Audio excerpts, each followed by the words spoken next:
Hi friends, ఈరోజు మేము ఏ వంటకం చేయబోతున్నాము మీకు తెలుసా? అదే నా ఫేవరెట్ గువ్వలు. సారీ, అవి గువ్వలు కాదు, గవ్వలు. అవి నాకంటే చాలా ఇష్టం కాబట్టి అవి ఎలా చేయాలో ఇప్పుడు చూడండి, అద్భుతంగా ఉంటాయి. ఇందులో మనం 2 కప్పుల గోధుమ పిండిని వేయాలి.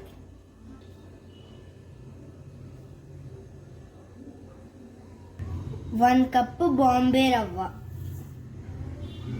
కొంచెం సాల్ట్ వేసుకోవాలి, పావు కప్పు వేడి చేసిన నెయ్యి, కొంచెం కొంచెం నీళ్లు పోస్తూ కలపాలి, మంచిగా పిసకాలి.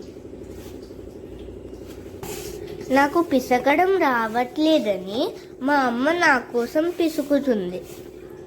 ఎంత మంచి అమ్మనో కదా. ముద్ద రెడీ అయిపోయింది. చివరికి దీన్ని ఇలాగే ఒక అర్ధగంట స్టోర్ చేసుకోవాలి. అది హాఫ్ అన్ అవర్ నానే వరకు మనము టేస్టీ ఇంకా స్వీట్ బెల్లాన్ని కట్ చేసుకుందాం. ఇందాక తీసుకున్న కొలతలకి 1 కప్పు బెల్లం సరిపోతుంది. హాఫ్ అన్ అవర్ నానపెట్టాలన్నాను కదా, అప్పటిదాకా టైం వేస్ట్ చేస్తూ వాటిని వెయిట్ చేయడం ఎందుకు? కాబట్టి నా ఫ్రెండ్ మహితాతోని మేము లూడో ఆడుతున్నాం. ఎవరు గెలుస్తారో చూద్దాం. హాఫ్ అన్ అవర్ తర్వాత మళ్ళీ కలుద్దాం. బాయ్. చివరికి హాఫ్ అన్ అవర్ అయింది. వీటిని ఇలా తీసుకొని చిన్న చిన్న బాల్స్ లా చేసుకోవాలి. చూసారా? ఇలాగా మా అమ్మ ఇలా చిన్న చిన్న పీసెస్ చేసింది. మేము వీటిని రౌండ్ గా చేస్తున్నాం. నేను నా ఫ్రెండ్ మహిత టీం వర్క్ చేస్తే ఏదైనా ఈజీగా అవుతుంది కదా. మీరు కూడా టీం వర్క్ చేయాలి.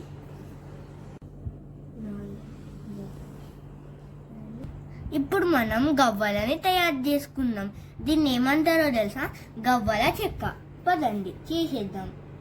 దీన్ని ఇలా పెట్టినాక ఇలా ఒత్తాలి. అప్పుడు ఇలాంటి షేప్ ఒకటి తయారైంది. ఎంత బాగున్నాయో కదా. టేస్టీ కూడా ఉంటాయి మొత్తం ప్రాసెస్ అయిపోయినాక.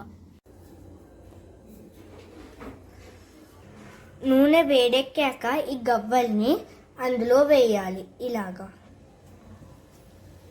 చూడండి అవి ఎలా వేగుతున్నాయో. చూడండి ఎంత మంచిగా ఉన్నాయో.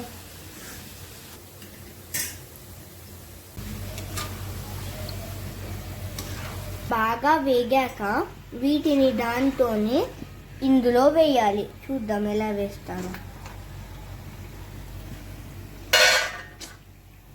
ఇది టేస్టీ బెల్లం పాకం. ఇలా ముదురుగా ఆ బెల్లం పాకం వచ్చిన తర్వాత మన టేస్టీ గవ్వల్ని అందులో ఇలా మంచిగా వేసుకున్న తర్వాత వాటికి అంతా పట్టుకునేలాగా కలపాలి. ఇలా వేరే గిన్నెలోకి వీటన్నిటిని వేసుకోవాలి. చూసారా? టేస్టీ టేస్టీ గవ్వలు రెడీ. ఇంకా సర్వ్ చేసుకోవడమే మాత్రం మిగిలింది. చూసారా ఎంత మంచిగా వచ్చాయో. క్రిస్పీ ఇంకా టేస్టీగా ఉన్నాయి. మీరు కూడా ఒకసారి ట్రై చేయండి. ఇలా గోరువెచ్చగా ఉన్నప్పుడే వీటిని విడివిడిగా పెట్టాలి, లేదంటే ఒకదానికొకటి అతుక్కొని ఒక పెద్ద మెస్సే అవుతుంది. ఇలా ఎయిర్ టైట్ కంటైనర్లో దీన్ని స్టోర్ చేసుకుంటే చాలా రోజుల వరకు వస్తుంది.